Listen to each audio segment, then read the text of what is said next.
오늘은 골로새서 2장 11절부터 있는 말씀으로 은혜를 나누겠습니다. 다 같이 읽겠습니다. 또 그 안에서 너희가 손으로 하지 아니한 할례를 받았으니 곧 육적 몸을 빚는 것이요 그리스도의 할례니라. 이 유대민족에게는 할례가 선민의 표시입니다. 하나님께서 아브라함이 하나님을 믿음에 그 믿음을 의로 여기시다 하시고 그 다음에는 하나님과의 언약의 표시로서 할례를 받으라고 했습니다. 할례는 남자아이들이 태어나서 8해 만에 양피 가죽을 베는 것을 말하는 것입니다. 이 할례를 통해서 하나님과 특별히 언약 맺은 백성이라는 증거를 삼으신 것입니다. 그래서 이 할례의 언약은 이스라엘의 역사 속에 계속됩니다. 이스라엘 백성들은 이 할례를 받으면 하나님의 선민이 되고 하나님의 특별한 언약을 받은 백성이 된다고 확실히 믿었습니다. 그러나 그런 형식적인 행위에 신뢰를 두고 마음으로는 하나님의 율법을 지키지 아니하고 우상을 섬기고 세상을 따라 살아감으로 말미암아 나중에 할례가 인정을 받지 않는 그러한 상황이 되고 말은 것입니다. 주님이 오셔서 우리를 구원하기 위해 십자가에 돌아가시다 부활하시고 난 다음에 우리 이방인들에게는 이 할례는 아무 의미가 없습니다. 우리의 언약은 예수 그리스도를 믿음으로 말미암아 성령으로 인치심을 받는 것이 우리의 언약이죠.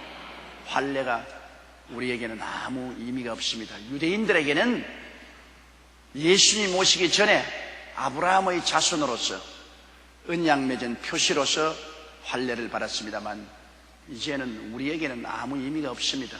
할례는 유대인들만 받는 것이 아닙니다. 이슬람 교도들도 할례를 행하고 있는 것입니다.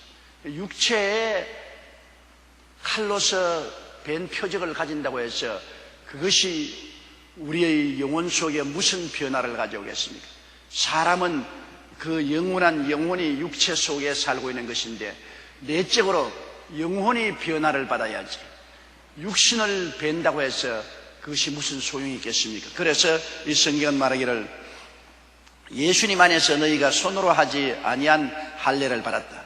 곧 육신의 몸을 벗는 것이 아니요 그리스도의 할례라. 육신에 칼자국을 남겨놓는 그러한 언약이 아니라 예수 그리스도 안에서 온 인생이 달라지는 것을 말하는 것입니다. 양피 가죽 하나 비는 것이 아니라 온 육신의 정욕, 안목의 정욕, 일생 자랑으로 부패한 옛사람을 벗어버리는 것이 우리 예수 믿는 사람의 진짜 할례인 것입니다. 우리 예수 믿는 사람의 할례란 성령으로 말미암아 옛사람을 벗어버리고 새사람으로 완전히 거듭나는 것이 진실한 할례라고 성경은 말하고 있는 것입니다. 그런데 초대교회 때는 이 할례 문제로 굉장히 고통이 많았습니다. 유대민족들이 예수 그리스도의 복음을 듣고 구원을 받고 난 다음에도 할례를 받아야 구원을 받는다, 그렇게 주장을 했습니다. 그래서 바울 선생하고 유대인들 사이에 굉장한 논란이 있었습니다. 바울 선생은 오직 믿음으로 말미암아 예수 그리스도의 은혜로 구원을 받는다고 했고 유대인들은 그렇지 않다, 믿음으로 구원을 받아도 할례를 반드시 받아야 된다. 그래서 이것 때문에 예루살렘 공회를 열어서 예루살렘 공회에서 결정을 내린 것입니다. 예수를 믿음으로 말미암아 용서와 의와 영광을 얻는 것이지 할례를 통해서 구원받는 것은 아니 할례나 무할례가 아무 상관이 없다는 결정을 내린 것입니다. 실제로 할례를 받든지 할례를 안 받든지 그것이 문제가 아닌 것입니다. 예수를 믿느냐 안 믿느냐가 문제인 것입니다. 예수님께서 십자가에서 몸짓고 피 흘려 우리의 일생의 죄를 청산해 주셨는데 예수님이 다 이루어 놓은 그 일에 무슨 할례가 보탬이 되고 손해가 나는 것 아무것도 없습니다. 할례 받았다고 이익이 되는 것도 없고 안 받았다고 손해나는 것도 없는 것입니다. 이런 것은 아무 의미가 없습니다. 예수 그리스도가 오셔서 우리 위해서 십자가에서 대속물이 된 이유는 유대인의 모든 의식과 형식은 다 지나가 버리고 마른 것입니다. 다 끝나버린 것입니다. 예수님 안에서 다 이루어지고 폐지돼 버리고 우리는 오직 그리스도를 믿음으로 말미암아 성령의 인치심을 받아서 구원을 얻는 것입니다. 12절요. 너희가 세례로 그리스도와 함께 장사한 바 되고 또 죽은 자들 가운데서 그를 일으키신 하나님의 역사를 믿음으로 말미암아 그 안에서 함께 일으키심을 받았느니라. 우리가 세례받지 않아요. 세례받는 것도 세례 그 자체에 구원이 있는 것은 아닙니다. 세례는 우리 속에 일어난 영적인 큰 변화를 육신적으로 보여주는 것입니다. 세례받지 않으면 구원 못 받는다. 그것은 얼토당토 않습니다. 구원은 예수를 믿음으로 말미암아 구원받지요.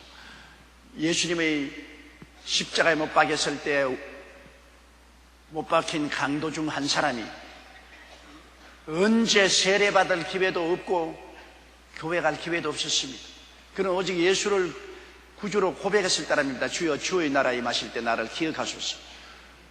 예수를 하나님의 보내신 메시아요 하나님 나라의 왕인 것을 고백했을 때 주님은 그 자리에서 너는 오늘날 나와 함께 낙원에 있으리라고 말씀한 것입니다. 그러므로 세례받는 것이 구원의 조건은 아닙니다. 그러나 구원받은 사람이 세례를 통하여 구원받은 사실을 하나님 앞과 마귀 앞과 자기 앞과 세상에 선언하는 것이 되는 것이므로 세례는 예수 믿는 사람에게 꼭 필요합니다. 세례 받아야 내 구원에 대한 확실한 확증을 가질 수 있으니까 좋은 것이지만은 세례 그 자체가 구원의 조건은 될 수가 없는 것입니다. 세례는 무슨 의미냐? 세례는 예수 그리스도와 함께 물 무덤에 들어가고 그리고 장사 지내버리고 예수 그리스도 안에서 다시 물 무덤에서 일어나서 부활해서 새 생명을 갖고 살게 된다는 하나의 상징적인 가르침인 것입니다.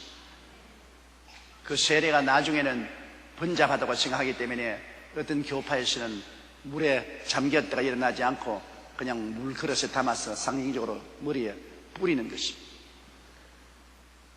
어떻게 되었든 세례가 구원의 조건인 것 같으면 예수님을 따라서 물속에 들어갔다가 일어나야죠. 예수님도 요단강에 들어가서 세례 요한에 의해서 물로 세례받은 것입니다.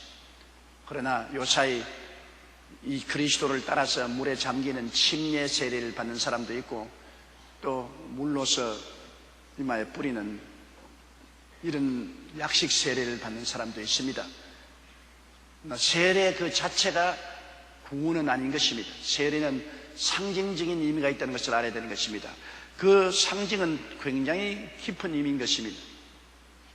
우리가 예수 그리스도와 함께 죽었다는 것, 이것이 여러분 진실로 우리 예수 믿는 사람의 육적인 할례인 것입니다. 예수 그리스도를 믿는다는 것은 그 내용 의미는 예수 그리스도께서 우리와 함께 죽고 장사 지내고 그리스도와 함께 부활했다는 이 큰 영적인 의미를 가지고 있는 것입니다. 예수께서 하나님의 아들로서 이 세상에 사람의 몸을 쓰고 오신 것은 예수님이 사람과 하나 되었다는 것입니다. 영어로는 identification이라고 말하는데 사람과 하나가 되었다. 사람은 죄짓고 더럽고 병들고 저주받고 죽을 수밖에 없는 절망적인 존재입니다. 사람은 아담과 하와 이후에 그 자손들도 똑같은 모습의 사람이지만은 실상은 내용이 다릅니다. 아담과 하와 타락하기 전에 사람은 죽지 않은 사람이었는데 타락한 이후로는 사람들은 내용이 완전히 달라졌습니다. 죄로 말미암아 부정하고 부패하게 되어서 영적으로 죽었고 그들은 세상과 마귀의 종이 되었고 병들고 저주받고 영원히 멸망받을 이러한 절망적인 존재인 것입니다. 그러므로 예수님이 사람으로 태어난다는 것은 이 사람과 하나 되기 위해서 태어난 것입니다. 사람과 하나 되어서 사람의 짐을 대신 다 짊어지기 위해서 주님이 태어나신 것입니다. 예를 들어 말하면 우리 집에 제가 빚을 굉장히 지고 죽을 수밖에 없습니다. 저도 빚을 갚을 수가 없고 우리 자녀들도 빚을 갚을 수가 없고 우린 빚으로 말미암아 전부 다 종으로 팔려서 죽을 수밖에 없는데 큰 부잣집 아들이 자진해서 내 양자로 들어오겠다고 청혼을 했어요. 양자로 들어오고 내 양자로 들어와서 내 가족이 되면은 내 가족의 빚을 대신 다 짊어질 수 있습니다. 양자로 안 들어온 이상은 내 빚을 짊어질 수가 없어요, 법적으로. 그러나 그가 자원해서 나는 조영기 목사의 양자로 들어가겠다. 그래서 법적으로 수속해서 우리 집 양자가 되니까 이젠 성도 조씨가 되고 양자가 되므로 우리 가족이 진 빚을 그가 대신 다 짊어지고 큰 손실을 보면서 막대한 재산을 탕진하면서 다 소모하면서 빚을 다 갚고 종으로 팔린 몸을 가족을 다 구원하고 해방시켜 주었어요. 그러면 그 사람은 우리 가족에 대한 구원의 주가 되는 것입니다. 이처럼 예수님께서 사람의 몸으로 오신 것은 사람의 가족 속에 와서 사람들이 도저히 갚을 수 없는 죄의 빚, 세상 빚, 질병의 빚, 저주의 빚, 죽음의 빚을 주님이 끌어안고 인간 가족을 위해서 대신 청산해 주기 위해서 오셨습니다. 그러므로 주님이 사람으로 오지 아니하면 인간 가족이 되지 못하기 때문에 인간 가족을 대신해서 짐을 질 수가 없지요. 천사가 되어서는 할 수 없습니다. 그렇기 때문에 인간 가족의 모든 짐을 대신 짊어질 수 있도록 하기 위해서 하나님의 아들 예수님이 사람으로 태어난 것입니다. 동정녀 마리아의 몸을 통해서 인간 가족으로 태어났었습니다. 그러나 예수님은 죄 지은 적도 없고 아무 죄짐을 짊어지지 않았습니다. 죄도 없고 세상과 마귀의 종도 되지 아니하고 병도 들지 아니하고 저주도 받지 아니하고 멸망도 받지 않습니다. 예수님은 완전한 하나님이 인간 가족인 사람으로 오셔서 사람처럼 되셨음에 인간의 모든 책임을 당신이 끌어안았습니다. 우리가 못 끌어안을 것을 다 주님이 대신 끌어안고 인간 가족 중 대표로서 십자가에 올라가서 죄의 대가로서 몸짓고 피 흘려 죽으시고 모든 세상의 부정부패를 청산하시고 채찍에 맞아 병을 짊어지시고 나무에 매달려 저주를 담당하시고 가족을 대변해서 죽어서 사흘 만에 사망과 음부를 다 이기시고 부활하셔서 새로운 인류 조상이 된 것입니다. 예수님은 옛 인류 속에 들어와서 옛 인류를 대표해서 십자가에 못 박여서 옛 인류의 모든 좌절과 절망을 청산하시고 부활하셔서 이제는 새 인류의 조상이 되었다. 그렇기 때문에 성경은 고린도후서 5장 10절에 누구든지 그리스도 안에 있으면 새로운 피조물이라. 이전 것은 지나갔으니 아담과 하와의 옛 인간 가족이 가졌던 모든 것은 다 지나갔으니 보라 새 것이 되었더라. 예수님 안에서 이제는 새 것이 된 것은 예수께서 우리와 하나 된 것처럼 이제 우리도 예수와 하나 된 것입니다. 예수님이 우리와 하나 되기 위해서 사람이 되어 오셔서 사람을 끌어안고 다 청산하시고 부활하심으로 이제 우리는 믿음으로 예수 그리스도와 하나 되는 것입니다. 예수 그리스도와 하나 된다는 것은 예수님을 통해서 우리는 죄를 이긴 사람이요, 세상과 마귀를 이겨버린 사람이요, 병을 이겨버린 사람이요, 저주를 이겨버린 사람이요, 사망과 음부를 이겨버린 사람인 것입니다. 천냥지차가 있는 것입니다. 천지개벽도 이런 천지개벽이 있을 수가 없습니다. 예수를 믿는다는 것과 안 믿는다는 것의 차이는 엄청납니다. 예수를 안 믿을 때는 아담의 자손으로서 처절한 부패와 좌절과 절망의 종살이로 그대로 있다가 그 길로 질풍처럼 불려가서 지옥으로 떨어지는 것입니다. 그러나 예수 안에 들어오면 이게 다 청산되어 버리고 깨끗이 없어져 버리고 그리스도 안에서 새로운 사람으로 놀랐지. 그것을 새로 태어나는 겁니다. 완전히 새 사람이 태어나는 것입니다. 종교가 아닙니다. 의식과 형식이 아닙니다. 무슨 양피 가죽 칼로서 베어놓은 그런 육체의 상처를 입혀놓고 증거를 삼는 그런 건 아닙니다. 아예 존재적인 근원이 달라져 버린 것입니다. 사망에서 생명으로, 흑암에서 광명으로, 저주에서 축복으로, 멸망에서 영원한 생명으로, 지옥에서 천국으로 운명과 팔자가 완전히 달라지는 것입니다. 그게 바로 세례요.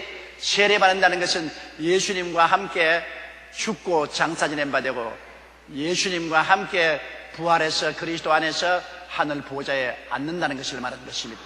어느 정도냐? 지금 우리 육신으로 이 세상에 살고 여의도 순복음교회와 계시지만은 실제는 예수 안에서 이미 그리스도와 하나 되어 보좌에 앉아 있는 것입니다. 예수님 하늘 보좌에 앉아 계시기 때문에 예수님과 함께 하나님의 보좌 우편에 우리는 영적으로 앉아있는 것입니다. 육신의 장막짐이 떠났다면 그 다음 순간에 우리는 예수 그리스도와 함께 하나님의 보좌 우편에 와 있는 것을 보게 될 것입니다.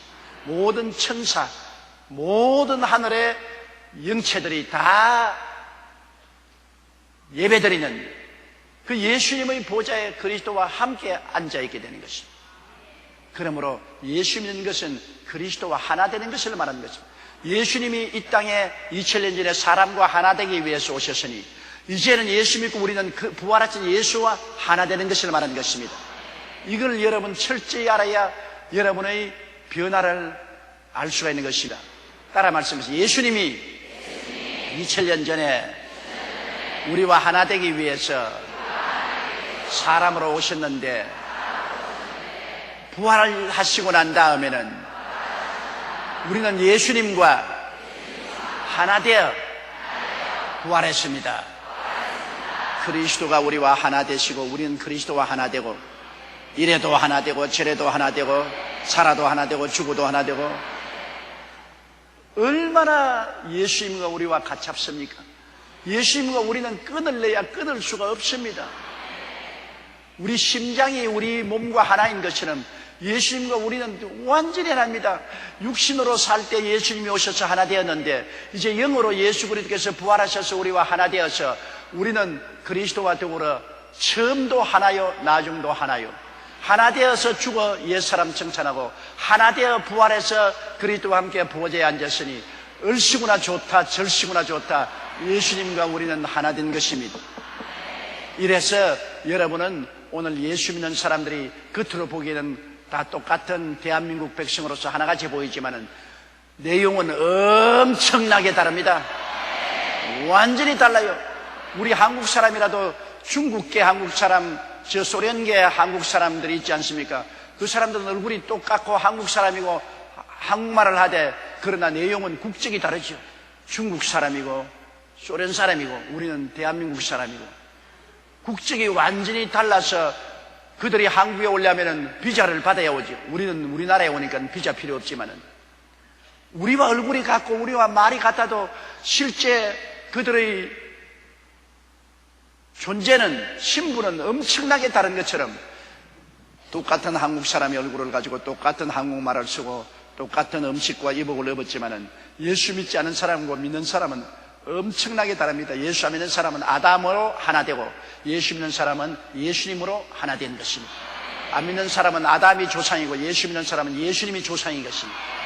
아담으로 하나 되었다가 우리는 예수 믿고 난 다음 죽고 장사 지내고 부활해서 예수 그리스도와 하나 되어 예수 사람이 된 것입니다. 아담 사람, 예수 사람, 죽은 사람, 산 사람, 지상 사람, 천국 사람, 마귀의 종, 하나님의 자녀, 그 이상 뭐라고 표현하겠습니까? 엄청나게 다르다고요. 우리는 전부 다 예수 사람이요. 여러분의 성은 예수가라고 이제는. 조용기가 아니고 예수용기요. 여러분 전부 다 예수 사람인 거죠. 옆에 사람 보고 말씀, 당신은 예수 사람입니다.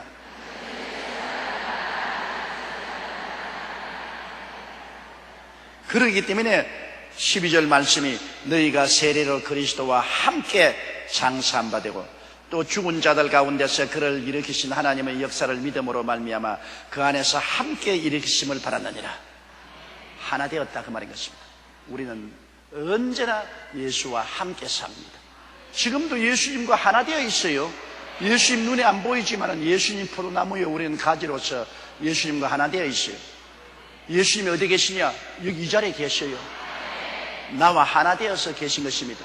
이제 살아도 예수님과 살고 죽어도 예수님 같이 죽고 천당 가도 예수님 같이 가고 예수님 없는 우리 삶은 생각할 수가 없는 것입니다.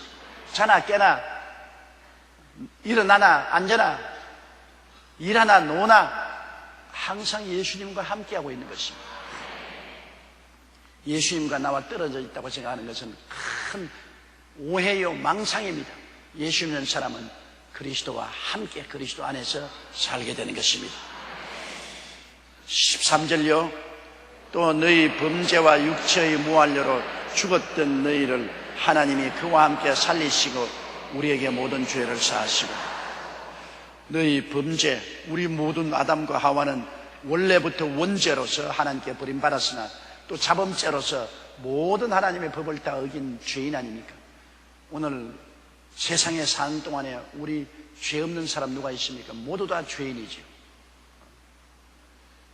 모든 사람이 죄를 범하였으니 하나님의 영광이 이루어지거든. 죄 없는 사람 나와보라 했어요. 아무도 없어요. 죄가 모래알처럼 많죠. 하나님의 계명을 다 어겼죠. 그러므로 우리는 범죄와 육체의 무할례로, 육체의 무할례라는 것은 이 죄의 몸을 그대로 덮어쓰고 있다. 이스라엘 백성의 무슨 양피 가죽 베는 무할례가 아니라 육체의 무할례, 우리 육체가 죽지 않고 부패한 육체를 그대로 가지고 있지 않습니까? 죄 지었고 우리 아담의 자손들로서 육체의 부패한 육체의 무할례로 죽었던 너희를, 우리는 완전히 깨끗이 죽었죠. 영적으로 하나님께 버림받아 죽었던 너희를 하나님이 그와 함께 살리시고, 예수님 안에서 하나님이 함께 살렸다는 것은 예수님이 우리 끌어안고 죽었으므로 예수님 살아날 때도 예수님이 우리 끌어안고 살아난 것입니다. 함께죠. 예수님 십자가에 우리 대표해서 우리를 끌어안고 십자가에서 죽었고 우리를 끌어안고 장례 지냈으니 살아날 때도 예수님이 살아나니까 우리 끌어안고 있는 우리도 함께 살아나는 것입니다. 예수님 안에 있어요. 우리는 하나님께 부름받을 때 예수님 안에 있고, 예수님은 하나님께로 보냄받아 우리는 예수님 안에 들어왔습니다. 그러므로 예수님 십자가에 못 박히면 우리도 함께 못 박히고, 예수님 무덤에 들어가면 함께 들어가고, 부활하시면 함께 부활하시고, 보좌에 앉았으면 우리도 예수 안에 있으니 함께 보좌에 앉으시고. 그러니 우리는 뭐 예수님 은총으로 사는 것이지 예수님 밖에 있어가지고는 절대로 사는 법이 없습니다.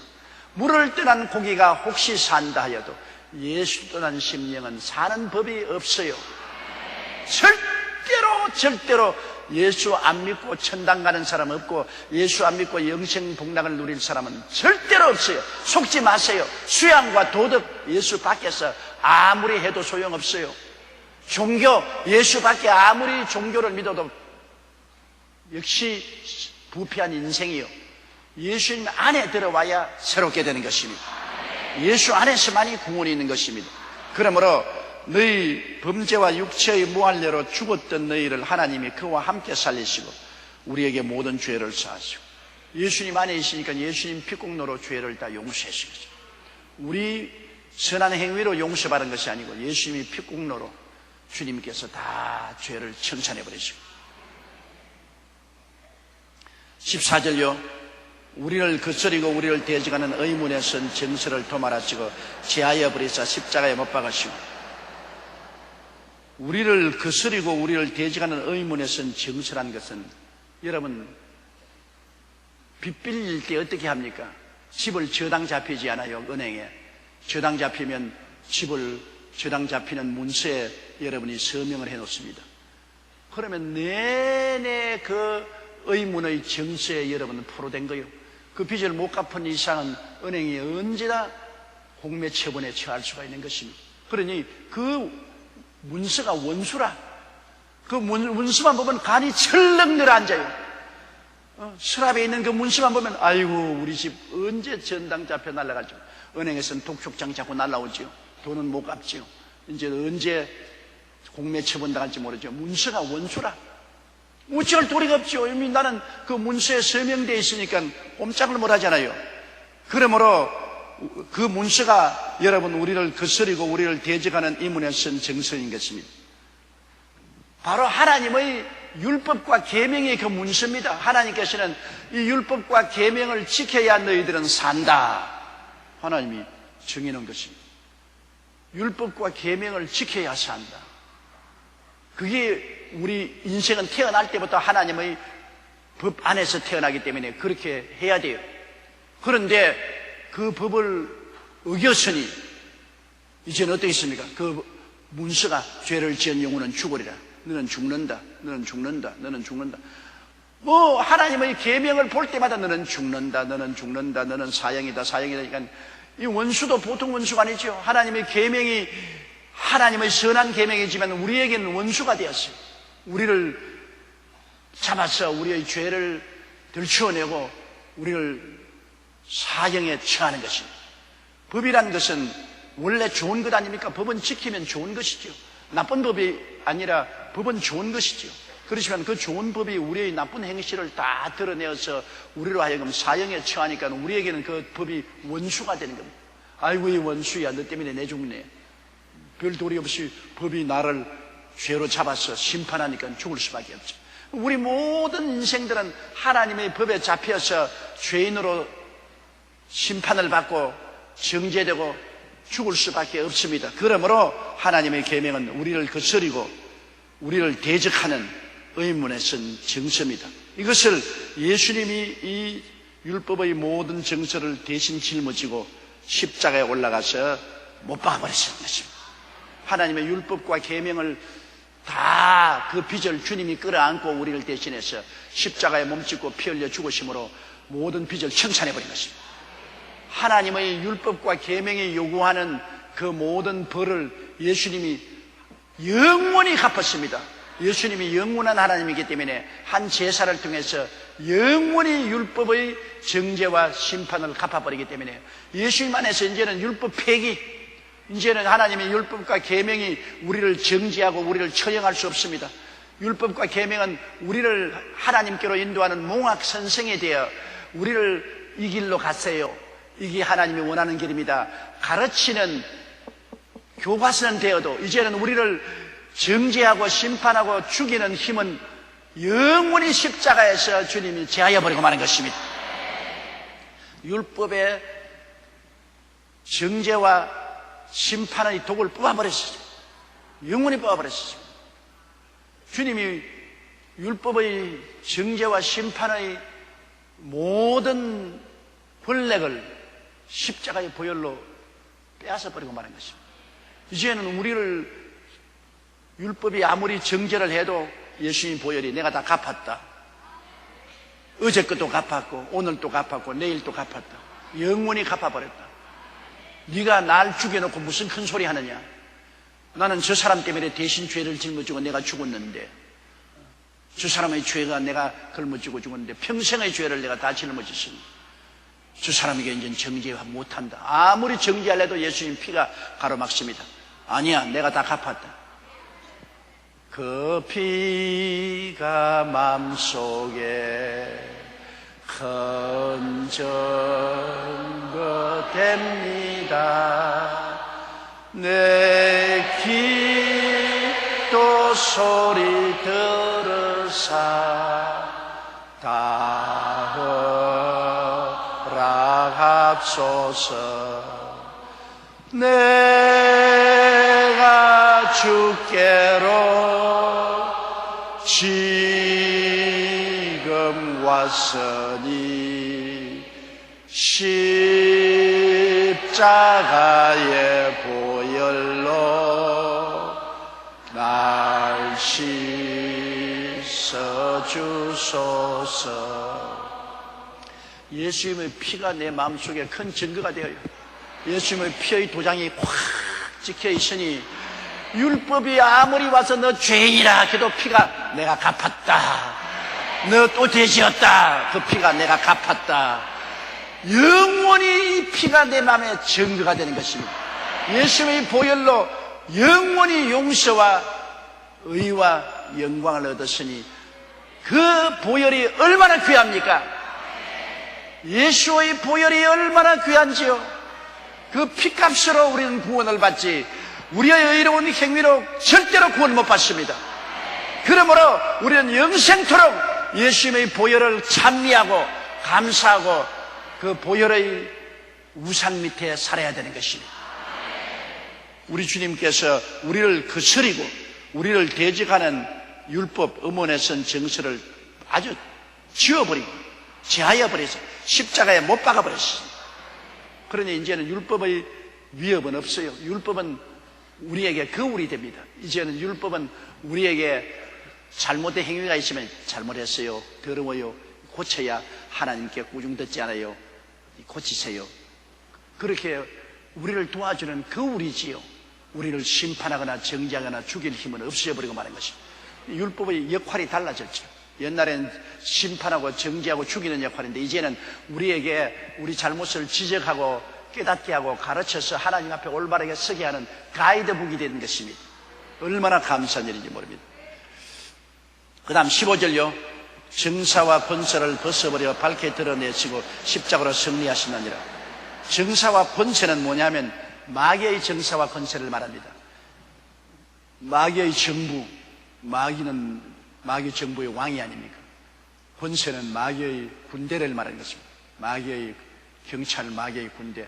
마귀는 독재자로서 공중에 권세하고 마귀의 군대인 타락한 천사와 귀신들로 더불어 우리를 공격하는데, 마귀가 우리를 공격할 수 있는 조건이 우리가 죄를 지었기 때문에 그런 것입니다. 율법으로 말미암아, 율법이 죄를 지었다고 하니까 마귀가 죄 지었으니까 이제는 우리는 마음대로 공격하자. 우리 죄값으로 말미암아 마귀가 우리를 마음대로 짓밟고 멱살을 잡고 휘휘 돌리고 종으로 삼았습니다. 그러나 이제 예수님의 보혈이 와서 죄를 다 청산해버리니까 마귀가 와서 우리를 너 죄 지었으니 우리가 잡으려고 해도 피가 아니야, 내가 갚았어.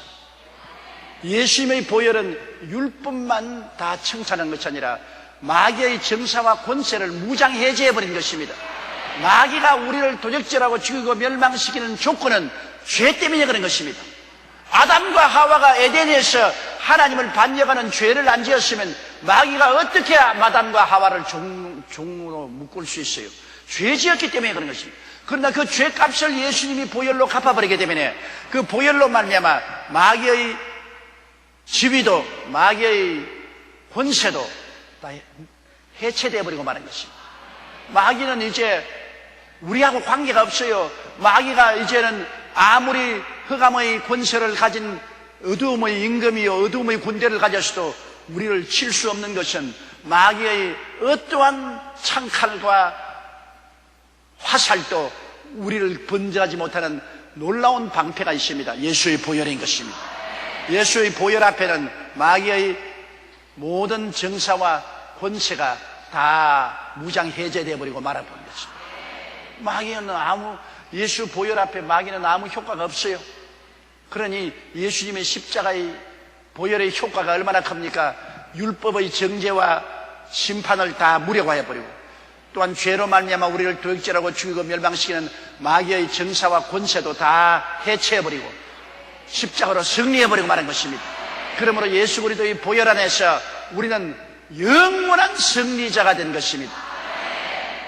사망이나 생명이나 무엇이든지 우리를 도적질하고 죽이고 멸망시킬 수 없는 것은 예수님의 보혈 밑에 있기 때문인 것입니다. 주님의 보혈을 깨달아 알아야 되는 것입니다. 예수님의 보혈하니까 뭐 그런가 보다 생각하는데 그리스도의 보혈의 그 위대한 능력이 하나님 앞에서 우리의 죄를 다 도말하심으로 예수 보혈을 의지하면 하나님과 우리 사이에 막힌 담이 없어서 아주 대로가 열림으로 예수 그리스도의 보혈을 의지하고 그 이름을 힘입어 언제나 아버지의 보좌 앞에 마음대로 나갈 수 있는 것입니다. 어디 감히 하나님 앞에 사람이 있어요? 그 위험하고 그 거룩한 하나님 앞에 인간의 힘으로 어떻게 써요? 예수님의 보혈을 의지하면 죄가 다 용서받고 의로운 옷을 입고 설 수 있게 됐으며 예수님 보혈을 이미고 나가면 아무리 강하고 무서운 마귀도 한 길로 왔다가 보혈 앞에 7길로 도망치고 만다. 나의 죄를 씻기는 예수의 피밖에 없네.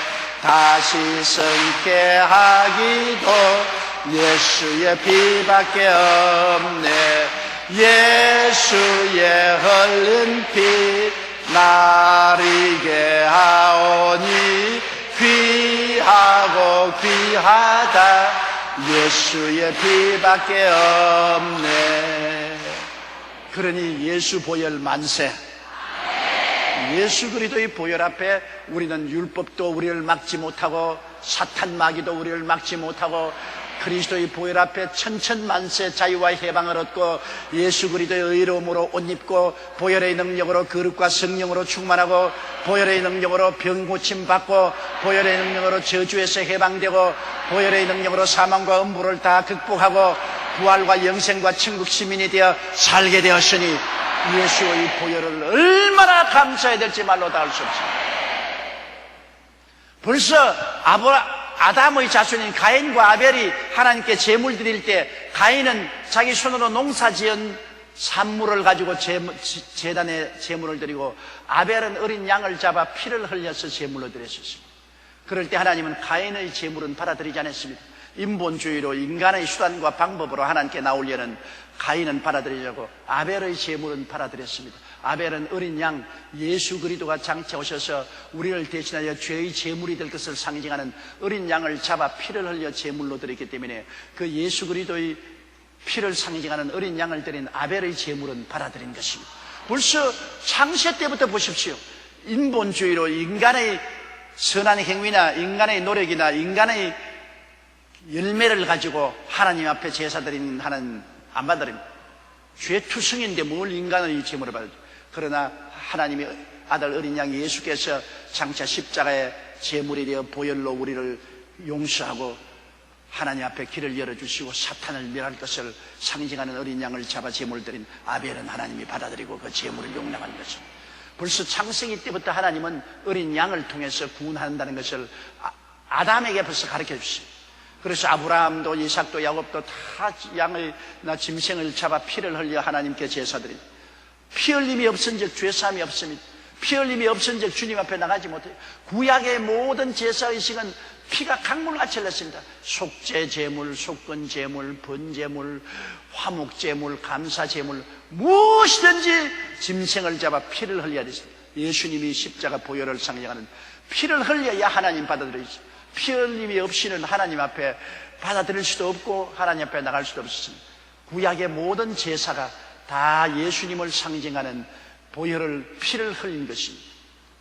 그래서 그 구약의 제사로 언약을 맺은 백성들이 유대민족이고 나중에 예수님이 실제로 십자가에서 그 언약을 내가 다 이루었다, 하나님이 약속하신 그 상징적인 모든 짐승의 피를 흘리던 약을 몸으로 주님의 어린 양으로 다 이루었습니다. 그러므로 예수님의 보혈의 능력, 이것이 우리에게는 보배롭고 보배롭고 보배로운 것입니다. 예수님의 보혈을 아는 지식은 너무나 귀하기 때문에 이 세상의 어떤 부귀와 영화로도 값주고 살 수 없습니다. 여러분, 예수님의 보혈의 의미를 깨달았다는 것은 모든 지식 중에 최고의 지식을 깨달은 것입니다. 모든 보화 중에 가장 귀한 보화를 얻은 것입니다. 예수님의 보혈, 이 너무나 귀한 그리스도의 보혈을 사람들은 눈이 있어도 보지 못하고 귀가 있어도 듣지 못하고 마음으로도 깨닫지 못하고 마귀가 손을 탁 얹어가지고서 못 알게 만드는 것입니다. 그런데 하나님의 성령이 오셔서 이를 깨닫게 해주셨어요.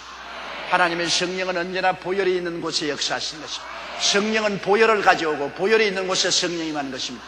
보혈과 성령은 분리할래야 분리할 수가 없습니다. 그렇기 때문에 어느 누구든지 예수님의 보혈을 부인하면 사탄입니다. 또 보혈 없는 성령의 역사는 사탄입니다. 보혈과 성령은 언제나 같이 하는 것입니다. 보혈이 있는 곳에 성령 역사하시고 성령이 있으면 예수님의 보혈을 가르쳐 주시는 것입니다. 보혈만이 하나님 앞에 나가는 길이 되고 사탄을 이기는 능력이 되는 것입니다. 우리 14절 한 번 더 의미를 알고 읽으십시다.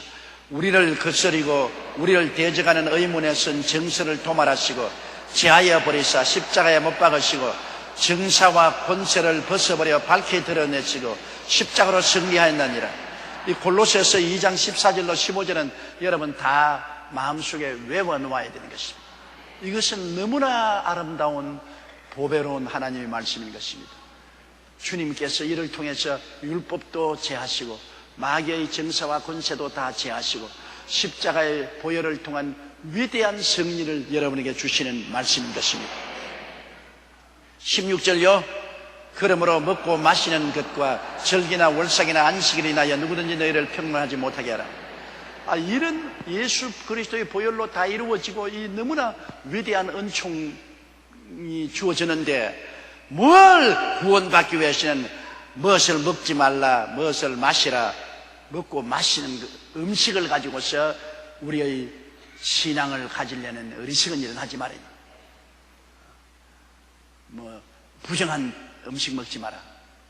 정결한 음식 먹지 마라. 옛날에 다 율법 시대에 하던 짓이지 지금은 그런 시절이 다 지나갔습니다.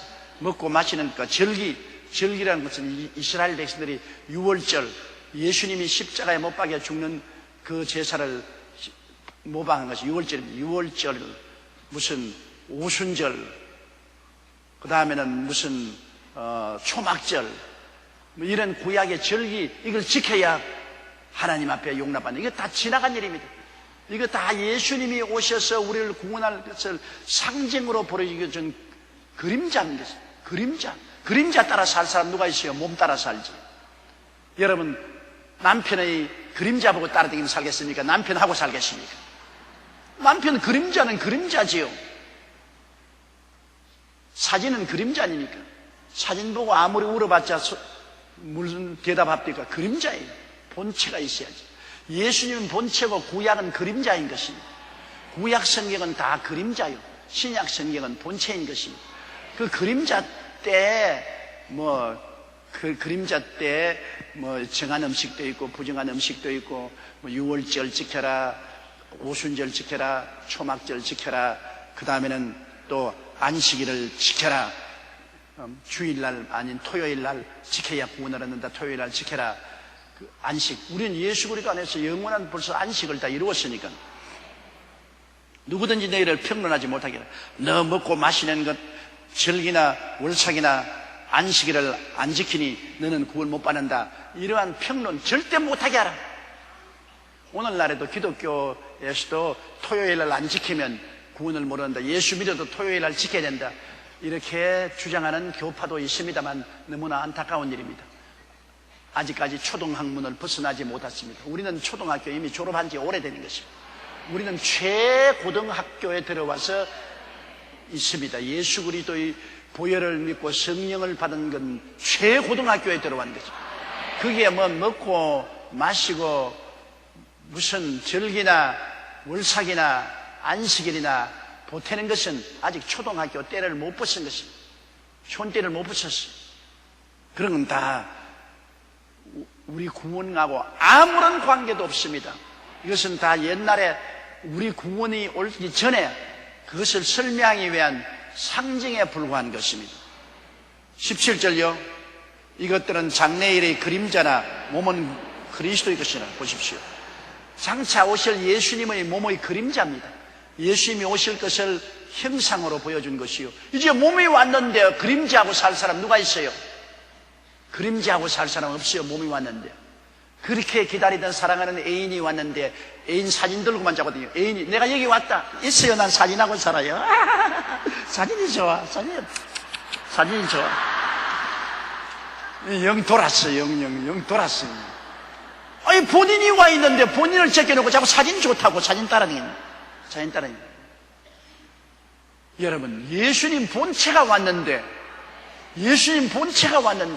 예수님의 사진인 예수님의 그림자, 무슨 절기나 월삭이나 안식일이나 먹고 마시는 것이나 이런 것을 따라가지 말아야. 옛날에는 필요했죠. 예수님 오시기 전에는 사진이라도 봐야죠.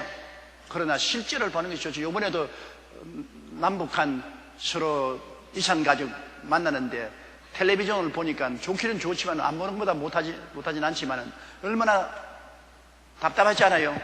텔레비전 보고서 이하고 절하고 눈물 흘리고. 그래도 실감이 나지 않잖아요. 아무래도 온기를 느끼고 손을 잡아봐야지. 얼굴도 비벼보고 그걸 안아보고. 근데 우리는 지금 예수님 손을 잡고 예수님의 영인 성령이 우리 속에 들어와서 우리와 같이 계시고 그리스도와 함께 사는데 뭘 사진 가지고 살아요? 사진 따라가요. 그런 허망한 일에 절대로 떨어져서는 안 될 것입니다. 또 18절요. 누구든지 일부러 겸손함과 천세 숭배함을 인하여 너희 상을 빼앗지 못하게 하라. 저가 그 본 것을 의지하여 그 육체의 마음을 쫓아 헛되이 과장하고.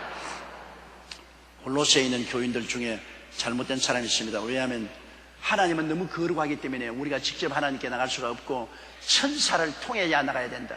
그러므로 가브리엘 천사나 미가엘 천사나 여러 가지 천사 이름을 부르면서 천사를 통해서 가야 된다. 이런 엉터리 같은 소리 하지. 하나님은 한 분이시요 하나님과 사람 사이의 중보도 한 분이시니 그리스도 예수시라. 예수 그리스도를 통해서 우리는 하나님께 직접 나가지 천사의 중재를 받지 않습니다. 구약시대에는 천사들이 나타나서 하나님의 일을 말하고 하나님 앞에 나가도록 인도도 하고 했지만, 이제는 우린 예수님을 직접 통해서 성령이 오셔서 우리를 이끌어주는 시대에 일부러 천사 숭배를 해서는 안 돼요. 아유, 우리 어떻게 그만하게 하나님 앞에 직접 나간단 말이고, 우리 겸손하게 천사를 통해서 나가야 된다. 이런 엉터리 같은 소리 하는 절대 따라가지 말아야 된다. 누구든지 일부러 겸손해. 일부러 하나님께 우리가 그냥 나가는 건 교만하다. 겸손하게 천사를 통해서 나가야 된다. 이렇게 해서 잘못 믿어서 예수 믿는 영원한 천국의 상을 빼앗겨서는 안 되는 것입니다. 제가 본 것을 의지하여 그 육체의 마음을 쫓아 헛되이 과장한 꿈에 보았다, 환상을 보았다, 그러므로 천사를 통해 구원만, 이런 소리 절대 믿지 마십시오. 19절요. 머리를 붙들지 아니하는지라 온몸이 머리로 말미암아 마디와 힘줄로 공급함을 얻고 연합하여 하나님의 자라게 하심으로 자라느니라. 머리는 예수님인 것입니다. 교회의 머리는 예수님인 것이요, 우리의 머리도 예수님인 것입니다. 가정도 그렇잖아요. 한 가정의 머리는 남편이요, 아내는 수족입니다. 수족이 없는 머리는 혼자 덩그러니 있어가 아무것도 못하고, 또 머리가 없는 수족은 무엇을 할지 방향을 잡지 못합니다. 그러므로 교회도 머리는 예수님인 것입니다. 예수님이 시킨 대로만 해야 돼요. 예수님을 통해서 모든 신경과 핏줄이 연결되어서 우리가 살아가고 있지 않습니까? 머리 예수님을 안 잡고 예수님 내놓고 무슨 천사를 따라가야 된다, 무슨 엘리야를 따라가야 된다, 무슨 새로 태어난 주님을 따라가야 된다, 그런 엉터리 같은 소리 하면 안 돼요. 예수님의 머리는 영원히 우리의 머리가 됐습니다. 영원히 교회의 머리는 예수님이고, 영원히 우리 예수 믿는 사람의 머리는 예수님이 우리 머리고, 우리는 그 지체인 것입니다. 자, 20절요. 너희가 세상의 초등학문에서 그리스도와 함께 죽었거든 어찌하여 세상에 사는 것과 같이 이 문에 순종하느냐. 보십시오. 세상의 초등학문, 구약은 초등학문이요, 신약은 대학원 졸업인 것입니다. 대학원 졸업한 우리가 왜 초등학문을 또 따라가느냐 말이야. 예수님 오실 것을 상징적으로 보여주고 가르쳐 줬는데, 이미 예수님 오셔서 나의 마음속에 들어와 있고 나는 예수님 모시고 사는 이 가장 정점에 도달했는데, 뭘 지금 초등학문에 예수님 오실 것을 고대하면서 상징적으로 가르치는 그것을 따라갑니까? 그러므로 이 성경엔 너희가 세상의 초등학문에서 그리스도와 함께 이미 죽었지 않습니까? 예수님과 함께 죽음으로 옛 구약시대 옛 아담의 후손들은 다 청산해버리고 이미 그리스도 안에서 새 세상에 태어나서 살고 있으니까 옛날 것을 따라 살지 말라는 것입니다. 옛날 종교의식이요. 곧 21절 말입니다. 읽으십시다. 곧 붙잡지도 말고 맛보지도 말고 만지도 말라는 것이라. 그것은 종교의식 속에서 이것은 손대지 마라, 이것은 손대면 이거는 거룩하지 못하다, 이거는 거룩하다. 구약에 그렇게 만지 않습니까? 성전의 그릇을 만지면 거룩해진다, 옷은 만지면 거룩해진다, 그러므로 또 뭐 시체는 만지면 더러워진다, 벌레 죽은 거 만지면 더러워진다, 이런 초등학문적인 그런 시시한 짓 하지 말은 것입니다. 붙잡지도 말고 맛보지도 말고 만지지도 말라는 행위의 신앙, 의식적인 신앙, 이 모든 것은 쓰는 대로 부패에 돌아가리라. 사람의 명과 가르침을 쫓느냐. 23절요. 이런 것들은 자의적 숭배와 겸손과 몸을 괴롭게 하는데 지혜 있는 모양이나 오직 육체 쫓는 것을 겸한데는 유익이 조금도 없느니라. 우리 육체를 벗어버리는 것은 예수를 믿고 거듭나는 것이 중요한 것이지. 예수 믿고 옛사람이 죽고 청산되고 새 사람으로 태어나서 성령이 오셔서 우리를 변화시켜 주시는 것입니다.